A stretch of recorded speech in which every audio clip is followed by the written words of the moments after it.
Well, what is going on, YouTube? Welcome back to A Therapeutic Edge. I've got another Kershaw. This is the third of the 4 new DuraLock knives that they've dropped. This is the Covalent. It's not my favorite of the 4.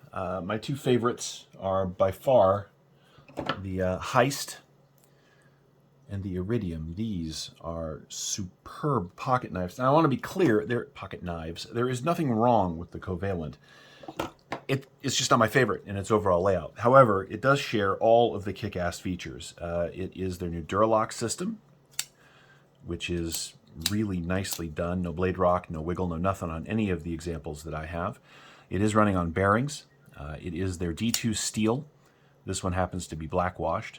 It is glass reinforced nylon on the scales. It's got kind of a funky back spacer.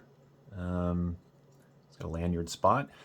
It's got a reversible deep carry, very deep carry pocket clip. It actually comes up, out, and around, and you can swap that back and forth. And because this is their DuraLock system, which obviously is a form of bar lock, probably best known as the axis lock, of course, this is a completely ambidextrous knife, which is a really nice feature. And I do love what they're doing with their new pocket clips. Each of these has a different and yet equally cool. These two are the same design, but they're fitted to the knife a little bit in different spots. But this one is entirely different and very cool. It's got a good ramp, good spring, fits in the pocket very nicely. These are all very lean knives. And their D2 is, well, better than your average D2. At least that's been my experience. For a while there in the community, this knife community that we are part of, D2 fatigue was absolutely real because every company on the planet was dumping out D2 knives. Some of them said D2 when they weren't. And they were coming in all sorts of degrees of HRC and overall quality. My experience, starting a couple of years ago with Kershaw and their D2, is that it's good stuff. D2 steel is good steel when it's done right. And my experience with previous years' releases of Kershaw in D2 has been that it holds an edge very well. It is relatively rust and stain resistant for D2. They just do a good job. And this is an absolute upgrade for them from their standard 8CR13 MOV. So I'm happy to have it. The Covalent runs about $55. Which is $20 more than you will spend on like a Sativian in D2. But I really prefer these to all of those, and a couple of reasons why. Primarily, I love Kershaw, as I've said in my other videos. Back when I was just a knife user guy and I would buy Kershaw knives at sporting goods stores for camping excursions, Kershaw and I go back a long way. And it is really nice to see them moving into just better knives overall. This is another one of those. The reason it's not my favorite, as opposed to, well, let's say the Heist here, is that, well, they have the same handle material. It's just the Heist has a lot of style built into it. Cool looking blade, thumb stud deployed. The Covalent is much more just a straight pocket knife. Now, so for some of you, that's exactly what you're looking for. It is flipper deployed. It's got a relatively nice flipper. It works every single time, right? As you can see, and the action's just great. But I prefer the thumb studs. So maybe that's what the deal was. I don't know. The Covalent offers a very nice cutting edge. It's a drop point. It's got a nice high grind, so it comes down to a very nice edge. And unlike many Kershaws in the past, each of these has had a really just, there's the shine. The grind has been even and consistent along the length of the blade. That is something that even much more expensive knife companies struggle with, and Kershaw has just nailed it with these. It's got a sharpening choil at the base of the plunge, which is really nice. This is just a great pocket knife. All of these so far have just been, they're just fantastic. Just fantastic. I'll post a link to Blue Creek Knives where I got mine. Of course, they have them at Blade HQ and a bunch of other resources as well. Now, the glass reinforced nylon, the GFN on this, has been milled to give it a little bit of texture. It's not grippy really, but it's not super smooth either. As I said, it's got kind of a unique and interesting backspacer. It gives it a little bit of style. The way this is designed, you can come forward onto this flat if you're trying to move up on the blade. It's not a choil or anything, but you can do it, but you got to be careful because this is very sharp, and if you're working on something and you hit something harder, you're going to come anyway, just be careful. I'm not recommending you do that. I'm just saying you can, and now I'm showing you why you don't necessarily want to. If you were cutting into something and you slipped, there's nothing to stop you anyway, so be careful.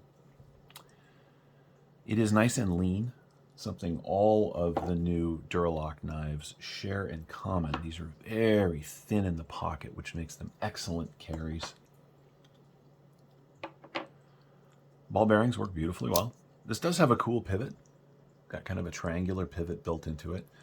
It's a T8 on this side. These are T6s. Oh, it's just cool. And for 55 bucks, it's hard to go wrong. Of course, I'm old enough to remember when a Kershaw was $20, but this is definitely more knife than that. So you pays your money, you takes your chances. Let's go ahead and get some specs out of the way.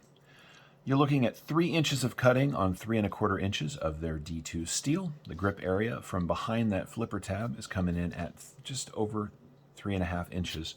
So even with my big hands, right, my finger does come to the very end, but because this is relatively neutral, it does have a little bit of a catch right there for your pinky. It sits in the hand really well. This is a comfortable knife to use. The pocket clip has a little bit of wiggle to it because of the design, and because of this lip, I was concerned that it would be a hot spot, but it just isn't. Now, I have sort of meaty hands. I suppose if you had very, very thin hands, you'd feel that, but it really has not been an issue for me at all, so I don't think it would be much of one for you, although your mileage may vary. So, 3 inches of cutting, 3 1/4 inch overall blade, 3 and a little over 3.5 inches of grip space in the back. Closed length, coming in at 1, 2, 3, 4.5 inches. You do have to count the pocket clip because it sticks up a ways off the back of the knife.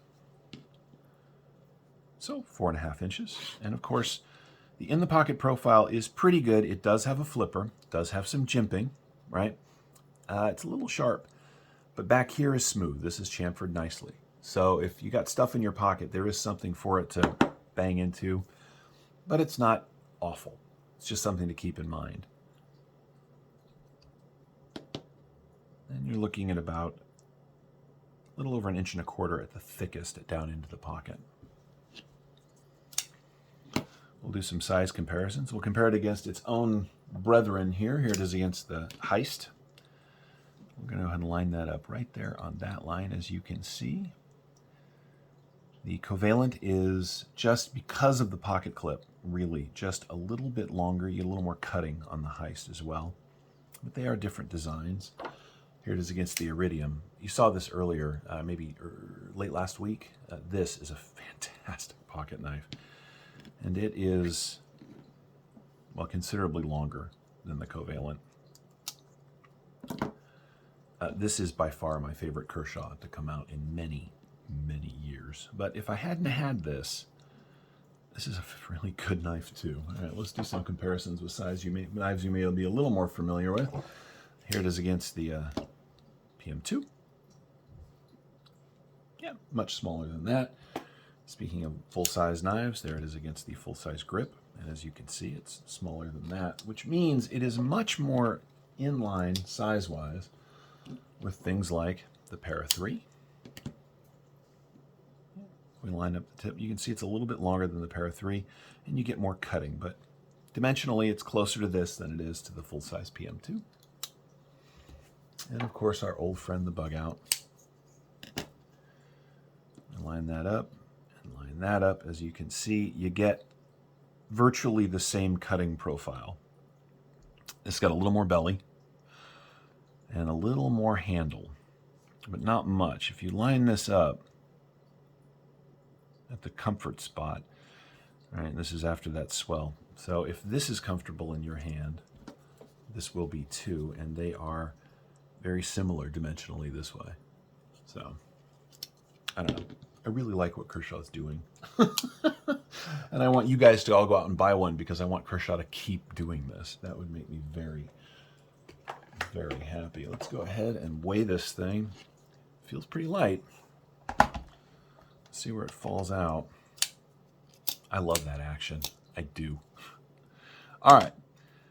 Covalent comes in at 2.8 ounces, which is very light. It is lighter than an ounce per inch, which, as I have said many times, tends to be the sort of metric that the heavy-duty EDC guys are really into. So this is very light.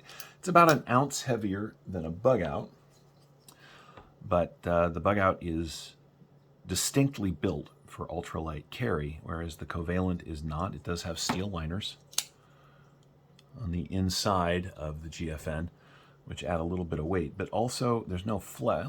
Okay, a little bit, really squeeze. You can, but as opposed to the bug-out, which is really flexible, right? I know Kershaw's listening, because why wouldn't they be? They're not listening. I know that.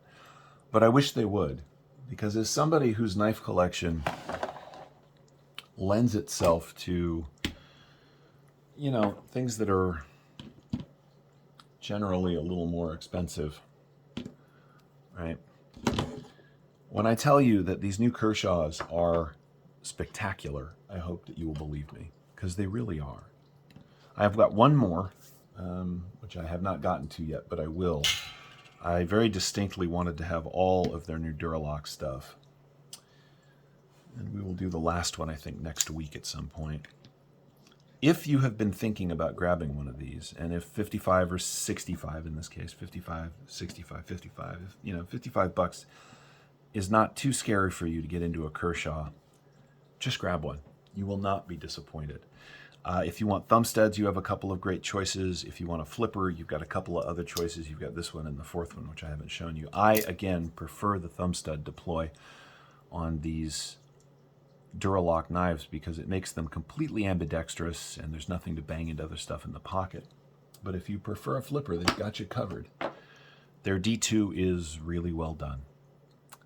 Overall, unlike previous Kershaws where the grinds have been sloppy, and which is true, and the fit and finish has been, we're going to go with questionable, these are not that. This is distinctly Kershaw moving into a much, much better realm. And so I'm glad I grabbed them. And I think you would be I think you would be glad if you grabbed one too. Thanks for watching. Again, this is the Kershaw Covalent. I'll put a link in the description to Blue Creek Knives where you can probably find one. I hope you've enjoyed this look. I know it has made me happy to have one. Thank you so much for watching. We'll see you next time.